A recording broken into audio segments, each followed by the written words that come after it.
Do you ever feel like having a Gilmore Girls fall? Or maybe is it Gilmore Girls Autumn? Oh, I think it's autumn. I absolutely love the thought process of Pharrell to Gilmore Girls.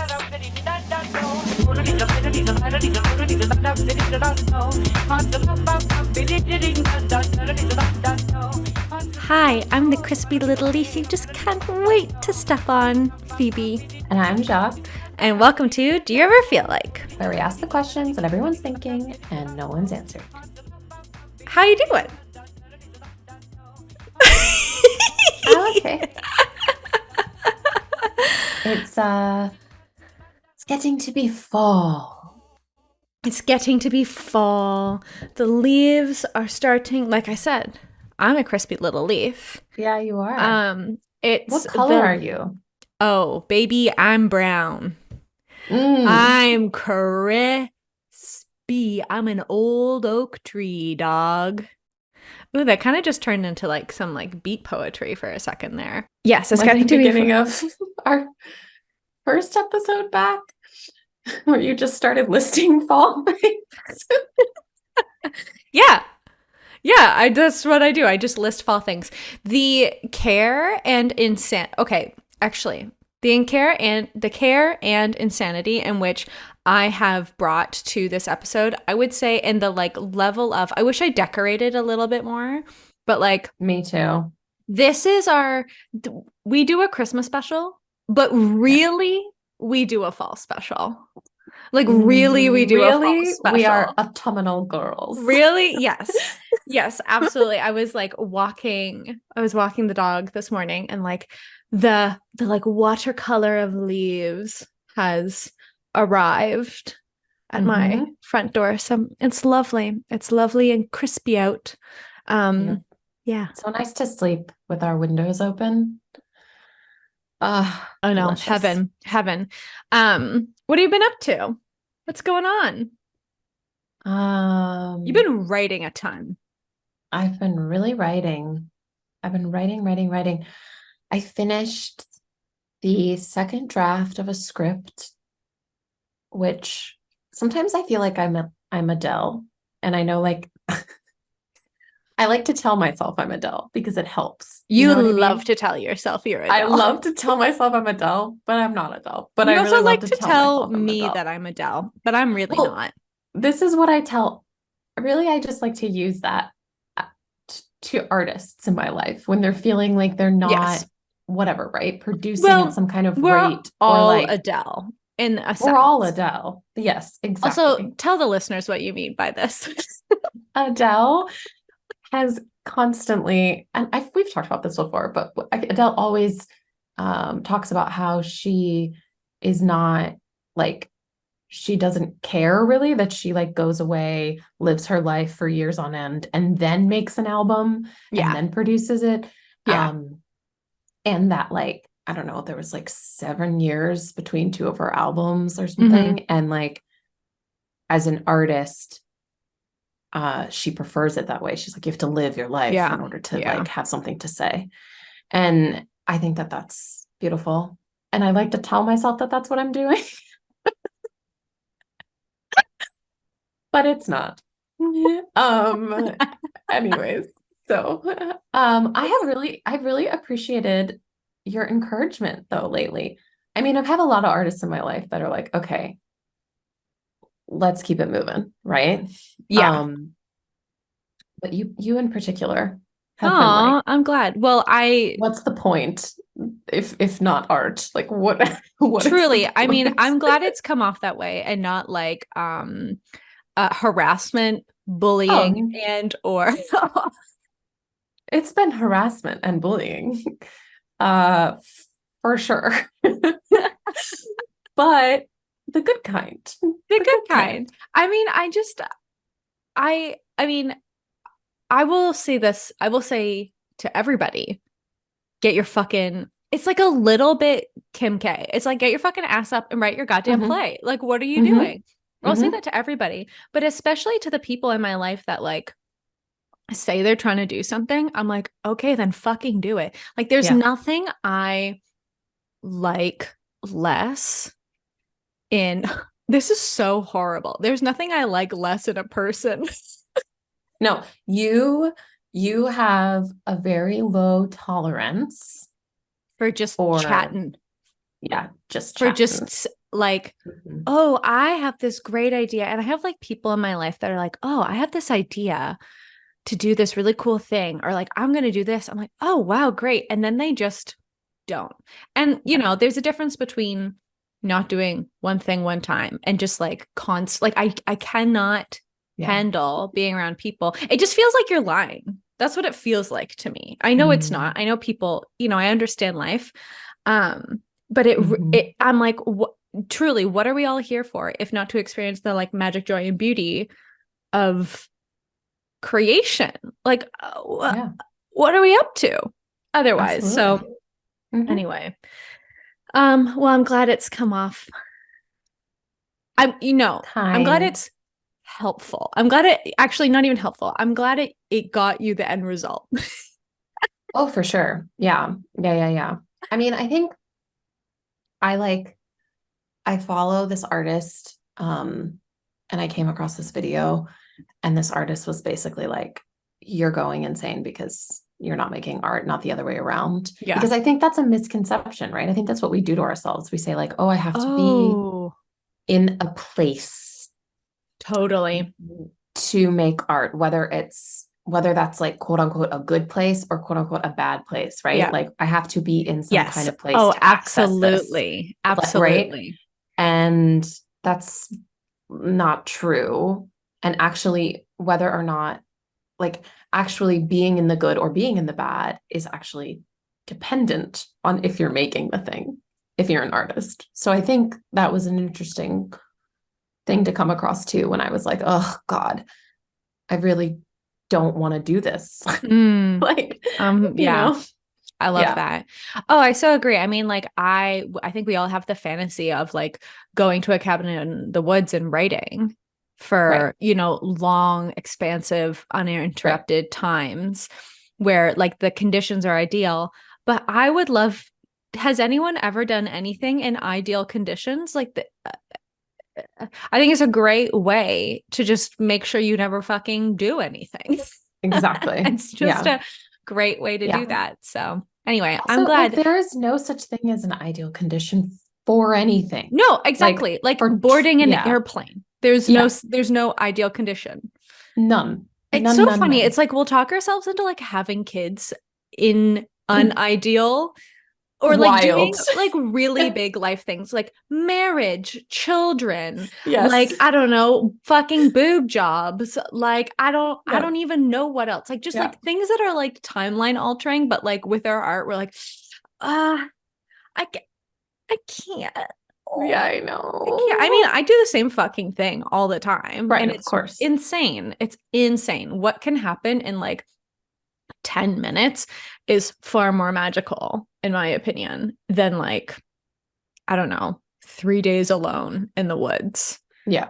Truly. So anyway, I'm so proud of you.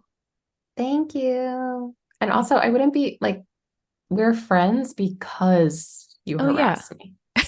Like, it's not in spite of your harassment. Like, let's be honest here. Yeah. Well, there's a certain, I think, you know, it's like when a friend calls and asks like, oh, I'm having this question. It's like, well, you could call many other people in your life, but you called me. So I feel like you might know what kind of answer you're going to get. So I think that's what I do for most of my friendships is not tolerate a lot of shit. Yes.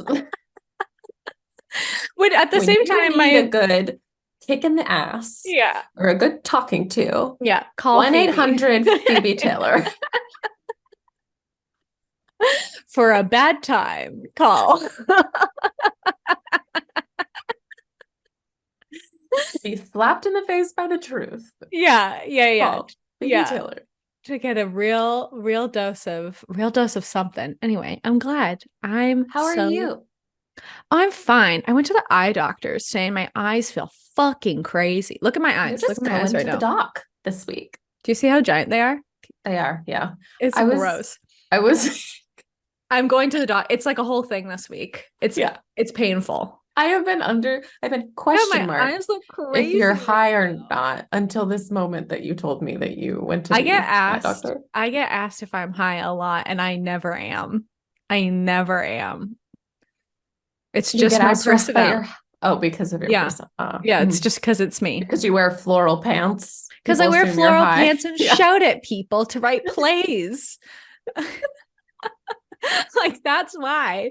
And like giggle way too loudly. So no, not high, just dilated. Is that what that is? That's yeah. I definitely was like, oh. And glossy. I always love it too when they put those drops in. They're like, did you drive? I'm like, yeah. And she just goes, oh, well, be careful. Oh, well. Anyways. Like across town, but yeah, thank you. But yes, let us get into it. Speaking of going to the eye doctor, I was in my stupid little hometown today. Which is like the only way. Here's how I describe my hometown. I've talked about it on the pod before. It is Stars Hollow. Yes. It is Stars Hollow. Yes. It's not even just Stars Hollow adjacent. It's wackadoo. My mom was like I couldn't even describe her real role but she like worked for the town when I was a kid. And so like everybody knew. Taylor? My mom was Taylor. And like everybody knew me, and everybody like everyone knew my mom, obviously, like all the like little shops along the street, everyone knew my mom, but like everyone knew me because of that. And I remember, I think I've said this on the pod before, when I would like skip school, my people would be like, I would come home at the end of the day and they'd be like, she'd be like, so-and-so saw you walking downtown today at like 11:30 a.m. Why? And I was like, ugh. You're like, I want to go smoke cigarettes in the cemetery with a boy, Mom. Leave me alone. Yeah, duh. But I was in my stupid little small town that I hated so much. Okay, I feel like I should back it up with some sort of, I call it a stupid little small town because as a teenager, that's hell. Oh, hell. But as an adult woman who loves a latte and a selection of mums and a weekend activity. Yes. Fuck, is it charming? Yes. I now understand the appeal, and I have to actively stop myself from moving back there constantly because I would not like it. So, my question for you this week is, do you ever feel like having a Gilmore Girls fall? Or maybe is it Gilmore Girls Autumn? Oh, I think it's Autumn. Mm-hmm. And do you ever feel like having a Gilmore Girls Autumn? Yes. What is Gilmore Girls without Autumn? What is Autumn without Autumn? Without Gilmore Girls? Absolutely. I can't. Yeah. There is now. I mean, my nephew felt the crisp of the cold air. That's right. That's in Arizona. So cute. Was like, oh, what's that, 90 degrees exactly instead of 100? 87. And was like, oh, Mom, it's Gilmore Girls. Gilmore Girls time. So and my cute. sister sent me this photo of him eating his sandwich, watching Gilmore Girls. That's so cute. I love that he knows. Oh, he knows. That is so freaking cute. I know. That is so sweet. Exactly. And I kind of wanted to, like, in this question today, I kind of want to, like, you know, in my annual rewatch, which, like, I feel like Gilmore Girls and Sex and the City, I'm just, like, constantly watching. Yeah. Like, I'm just constantly, I call it a rewatch, but I feel like. No. It's just I should take it out of, it's just ongoing. Mm-hmm. Mm-hmm. It's just an ongoing pursuit of content. So last year in our fall, in our Gilmore Girls, it's not even just Autumn. It's not even an Autumn episode. It's a Gilmore Girls episode specifically. Mm-hmm. But I wanted to, like, why is it that this show has such a, like, death grip on Autumn? And, like, how did it become synonymous with, you know, wool tights and a turtleneck but like on a nice sunny day. Yeah. Because it's like turning it on. I think it's like the first episode of season 2 is like, is it season 2? Also, we're going to get into your disgusting knowledge of the show. I think the first shot of episode 1 of season 2 is like all those fucking yellow daisies, and it's like summer. So I kind of want to talk about, you know, why is it that the show is like it's like fall, autumn. Ugh, I feel like I really need to use the word autumn because it's not fall. It's autumn. It's autumn. Yeah. Epitomized, you know? Mm-hmm. So I'm going to like, what are your thoughts? What are my thoughts on why it's autumn epitomized? Yeah, last year we talked about this. It's a show about nothing. And it's a so show about like nothing. And so it's very it's easy, it's comforting in the same way that you want to like snuggle up with a pumpkin something in the fall. It gives the same kind of comforting. Yeah. It's kind of like nostalgia for something you have not right. I mean, like you didn't grow up in A Stars Hollow, but like we all have like this like nostalgic wanting, even if that isn't our own memories. Yes. Kind of thing. Like that's what I find kind of fascinating about this show is it's like it can take us to a time and place, or like your nephew who lives in Arizona and has I'm assuming just no fall. No fall. No fall leaves. Yeah. Like has this I find that fascinating. So like obviously the first shot of the intro is like, you know, the leaves, a nice little East Coast leaf moment. Yes. And like each season would come out in the fall. Like these are, I don't know, I just like these are all my hypotheses about like why we fucking love fall so much, and love to get down with it. Yeah. I mean, the comeback, whatever, what is that term? Yeah, reboot, is that what they call it? Thank you. The best episode was fall. For a reason. I have not touched that since it came out. Well, that is not my Gilmore Girls. Winter, spring. Just like that is not my Sex in the City. Winter, spring, summer, fall. Here's what I'll say. I hear you. The reboot is not your Gilmore Girls. Respect that. However, the fall episode of the reboot is Amy Sherman Palladino's Gilmore Girls. Amy Sherman Palladino wasn't able to end the show the way that she wanted to end the show with the CW-WB fiasco. So were they ending at like that strike? They did not produce season 7. Oh, and that's fascinating. I think they didn't produce I find season shows 7. It was like it was like 5. It's either 5 or 6 is where like things start going awry. Yeah. And then someone else kind of like took over. Oh, and that's interesting. I think maybe in season 6, and then it didn't really get past. I mean, the last 7. 2 seasons aren't Gilmore Girls. Horrible. Yeah. They're horrible. Yeah. I find that so interesting, like shows, because we're in that, like, you know, we're obviously in another writer's strike still. Or again, but I find shows that got caught up in just, I just think it's so interesting. Like I really loved Californication, and like I think it's season 2 or something like that. Like the first season's so great, and then like season 2 they got, or just like any kind of production industry thing. So I think it's interesting when we go back and like watch media, it's like we have to consider the time that it was made in, not just like culturally for like context, but like how industry affects things. Fascinating. That is very interesting. Yesterday, actually, the WGA strike ended. Oh, how did I miss that? After 150 days, they've come to the table with some agreements. That is fast. I totally missed that. I mean, you were in a parking garage going to the doctor. Like, I was in in a parking garage. I understand. You were not on this planet. So like, that's fine.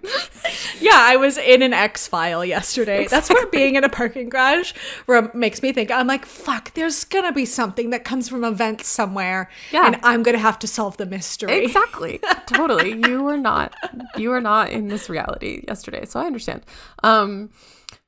It's so true. I think, yeah, right. And like, that's like kind of the core thing of like, you know, and who cares about like online chat or blah, blah, blah, blah. But like the argument, quote unquote, or like the thing I kept seeing over and over of like, you know, the Miranda Priestley line of, oh, you think this has nothing to do with you? You know what I mean? Like, thing, yes. Right? Like, yeah.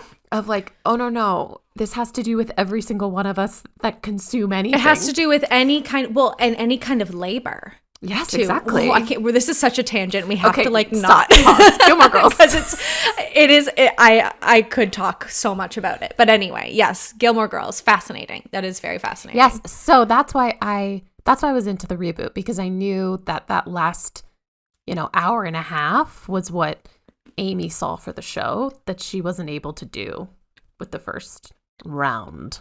That's very interesting. Okay, so I kind of want to talk about like being a fall girl. Okay. Which I would also like to talk about this concept of girl on another podcast. I know. We can be fall women. I will allow for it. Will you allow? Great.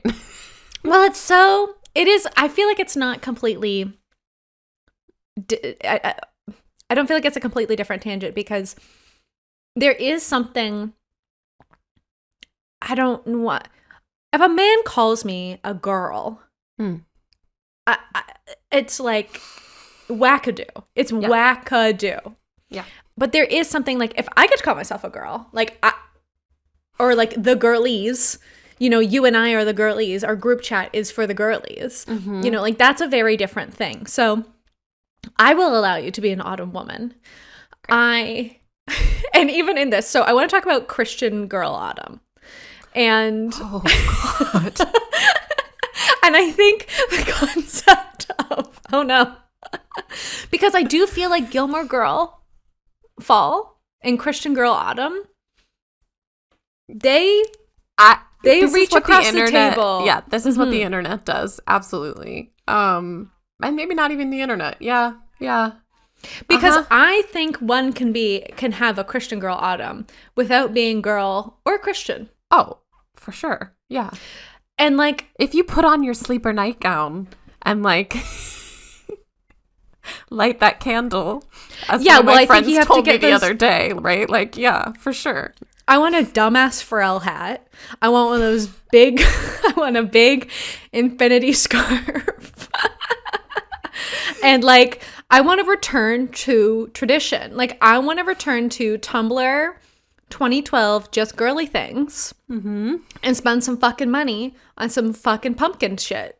Yeah. You know, to me, that is synonymous with Gilmore Girl Autumn as well. Oh, yeah, it is. For sure. Mm-hmm. I want a stupid Pharrell hat. I want a stupid ass Pharrell hat. Like, that's what those... but then also, and then hats. I do look at, I've like tried them on in stores before. And you know what, listener, peace and love. If you got one of those, I was thinking of it today.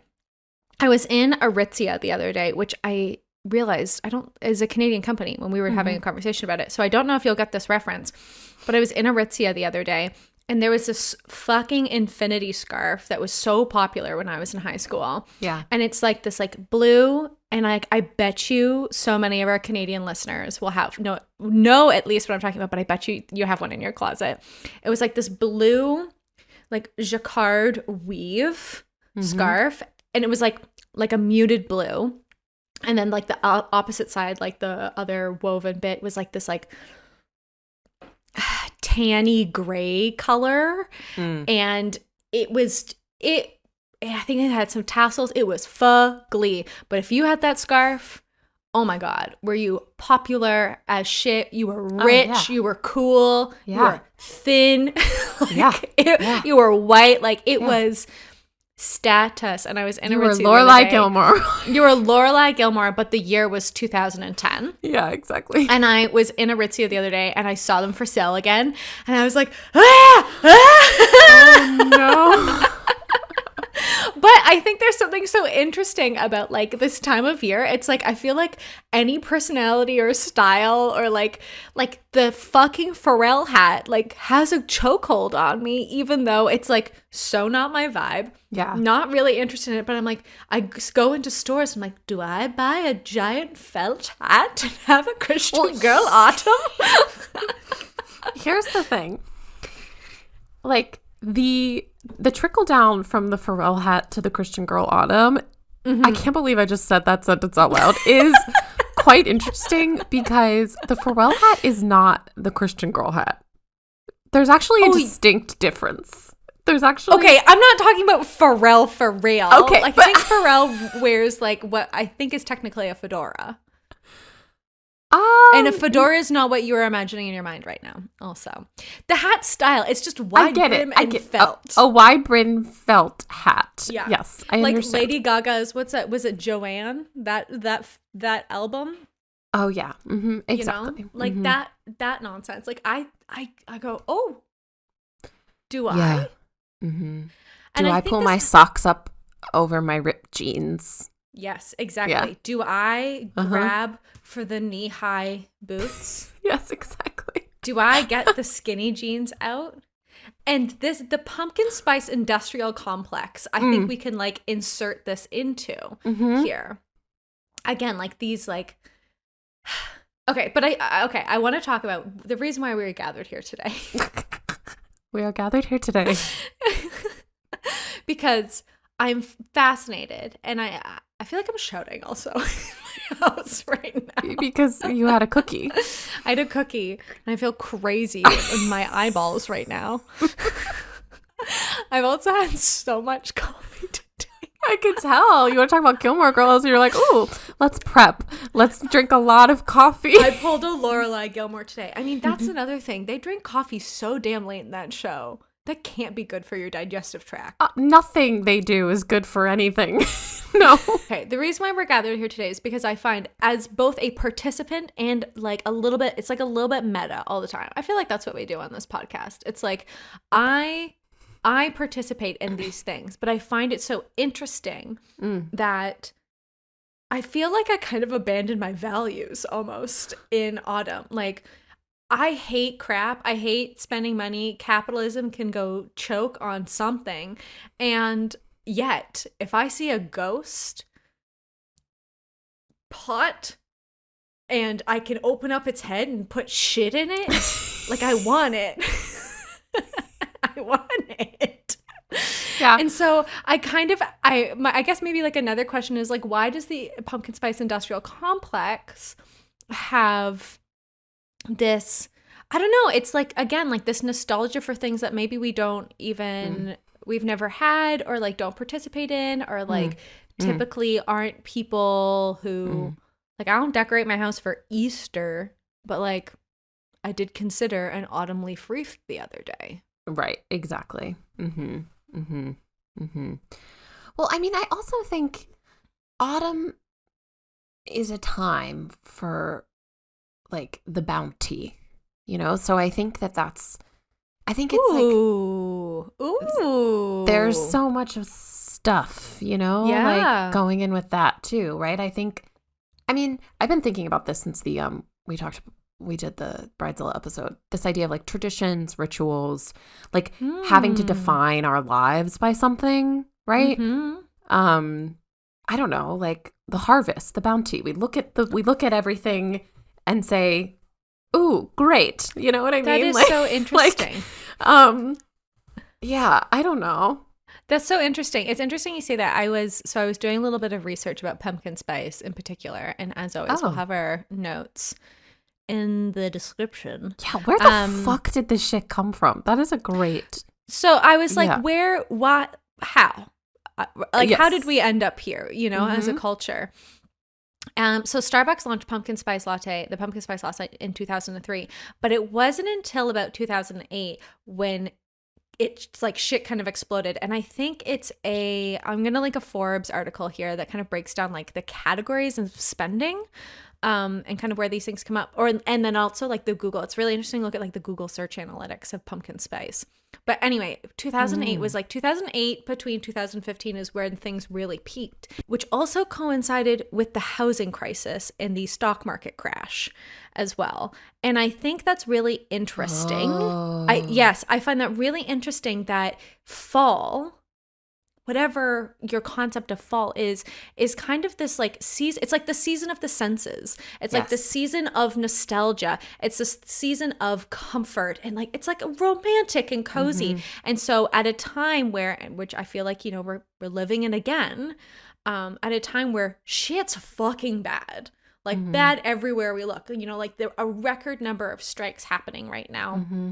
Almost every single union I can possibly think of in my hometown is like had some sort of strike within the last year. At a time when like the world is so bad, we can spend $4 to $7 and have a little like spicy comfort. Like it makes sense at the same time. I wonder if that's where the weird like Dave Ramsey shit came from. What's like the weird Dave Ramsey shit? Do you know who Dave Ramsey is? Dave Ramsey is like this like stupid, he's not, whatever, like financial expert man. This like rich white guy. I'm going to talk about that in a second. I'm going to talk about, Yeah, and he basically says to us millennials, like, if you stop ordering your $8 coffee, then you can afford to buy a home. Yes. And that's interesting. Wonder if that's contributes to that idea. Well, I think it's so funny you say that because there was just one of the Shark Tank in the States? I don't remember. Idea. I think Dragon's Den is Canadian or something like that. I think it was the Dragon's Den guys. One of those guys on one of those shows, I can't remember his name, whatever, we'll put it, but he has like a call-in show on the internet right now. So people will call in with financial advice. And the advice that he gives is idiotic. Like it's idiotic financial advice, and we have to stop listening to these billionaires about money and what we should do with our money because it's wackadoo. And like absolutely. And it's like, if you know, I'm not the first person to do this, but I do this often. I feel crap about how much money I spend at cafes, and I'll do the math. I'll look at my budget and I go, even if I like, you know, maybe that's $100, it's not enough of a difference in getting ahead. Like a couple, you know, at the end of the year, like a couple $100 is not going to make up for like huge wealth disparity. Yeah, no, like, it's not going to make up for. So exactly. I do think this like these trends are, I don't know, like just finding comfort wherever we can. It's like, oh, of course we're going to turn on Gilmore Girls, blast our eyeballs with these scenes of fall, and like mainline some cinnamon into ourselves. Like, exactly. Same. And I think the like comfort of being alive, or like the pleasure of being alive, is like what the Gilmore Girls do. Yeah. Right? Like, oh, yeah.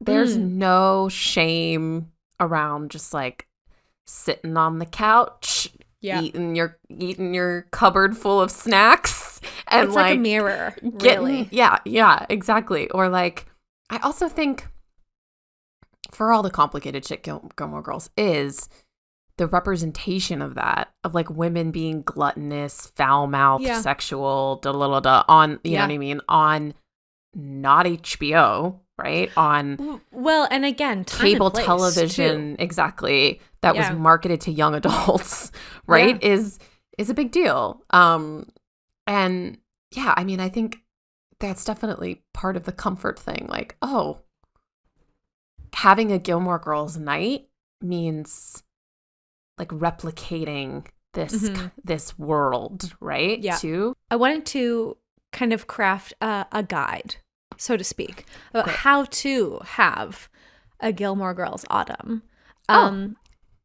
Drawing upon your knowledge of the Gilmore Girls. So, I'm looking at the feelings wheel here. Oh, lovely. And I'd love to know, Jacqueline, if I want to have a joyful Gilmore Girls Autumn. Which episode might I switch on? You don't have to be specific. You can give us plot points too. Okay.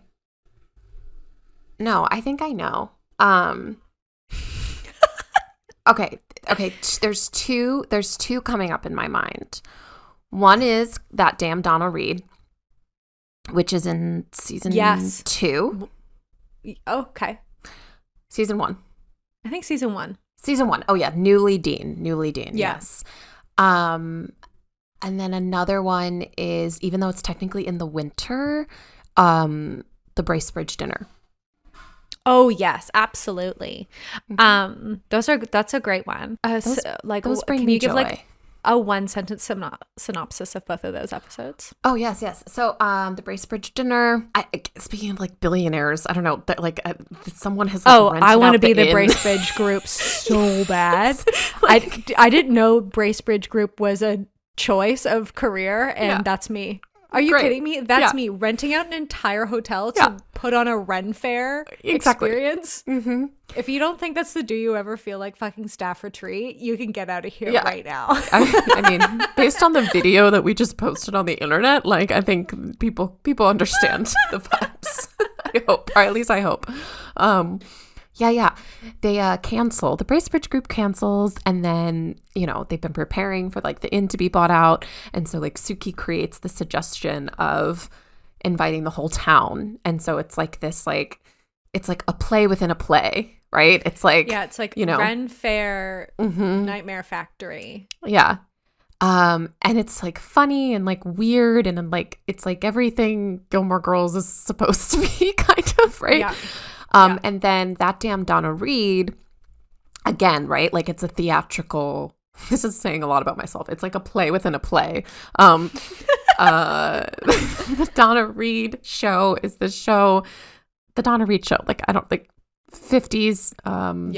And Dean gets introduced to it by Lorelai and Rory, and then they like fight about women and labor and the traditional home, and then Rory abandons all of us and puts on a Donna Reed costume. Rory loses me right then and there. Exactly. This is like one of the first moments of like, oh Jesus. And then they have this little like Donna Reed 50s moment, but the best part of that episode is when her science experiment chick gets loose, and it's like the first kindlings of Lorelai and Luke trying to find the chick in the house. Delicious. Yeah. Those are two good ones. Those both bring me like joy. Those are good ones. If I was gonna kind of have like I can't really think of, maybe like kind of like a sad girl, kind of like the feelings wheel didn't really provide me with what I wanted. Maybe like grief is kind of like sad, but I'm like cozy, sad, but I'm like, I don't know, maybe depressed. Actually, if I'm going to have a depressed Gilmore Girls Autumn, what might I do? What might I watch? You are going to watch The Incredible Sinking Lorelais on season 4. Which is about how Rory is being told to cut a class at college, and Lorelai is trying to get the inn open and is losing money and is called out by her grandmother for quote unquote being a failure with the Gilmore name. That's what you're gonna watch. I cannot fucking believe. I mean, I know this is how we wrote this episode, but I still cannot fucking believe that I can ask you these questions. And not only do you have like a plot answer for me, but like the episode titles. Fascinating. Okay. Is there any other final last words of Gilmore Girls, how to have a Gilmore Girls Autumn that we want to leave our listener with? I mean, nothing. A Gilmore Girls Autumn is not complete, I think, without, well, a couple of things. I think a couple of episodes that we haven't mentioned have to be considered. Okay. One is oh my god, and I'm like gonna break my record now. Is the dance marathon episode. Oh, yeah. you have to watch the Dance Marathon episode, and then you have to watch the Thanksgiving episode, which come close to each other because the Dance Marathon episode is when Jess and Rory get together, and then the a deep fried Korean Thanksgiving is the Thanksgiving episode where they go to the different houses on Thanksgiving. Yeah. I think those have to be part of having a Gilmore Girls fall. I love it. Also, having a Gilmore Girls fall, I think, too, is about, like, not giving a flying fuck. You know what I mean? I mean, really, to embrace Christian Girl Autumn, it requires it's like you surpass, like, self-awareness into nirvana, quite frankly. You know? Like, these women, I see you out there. You don't have a care in the world. None. You know? Your shit does not stink. Lorelai does not give a shit. And neither does Rory. No. That's an incredible point. Dissociate. Frontal lobe lobotomies. That's Rudeness. what fall is, right? Like, I literally texted you yesterday. Or no, why would I say yesterday? That was last week. And I was like, I am in a Lowe's disassociating, staring at mums, because that is fall. Yeah, fall is for, I guess really what we're talking about is pre-hibernation, really. Right. Exactly. You know, let us reject modernity, return to tradition, and see the harvest, can the harvest, rest. Yeah. Gorgeous. Well, that was insane of us. This was an insane episode. This was a literally insane episode. I absolutely love the thought process of Pharell to Gilmore Girls. I think that is great. I should, that's good, like, promo somehow. Get to Pharell. Get from Gilmore Girls to Pharrell. We did 6 degrees of, we did it.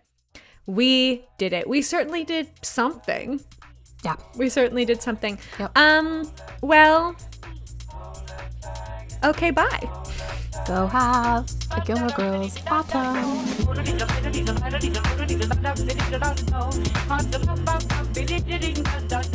Thank you for listening to Do You Ever Feel Like? Follow this chaos wherever you get your podcasts. Our artwork is by Simon Peng. Do You Ever Feel Like is produced by Jacqueline Wills and Phoebe Taylor. You can follow us on Instagram at doyoueverpod. You can write to us at doyoueverpod@gmail.com. Okay, bye!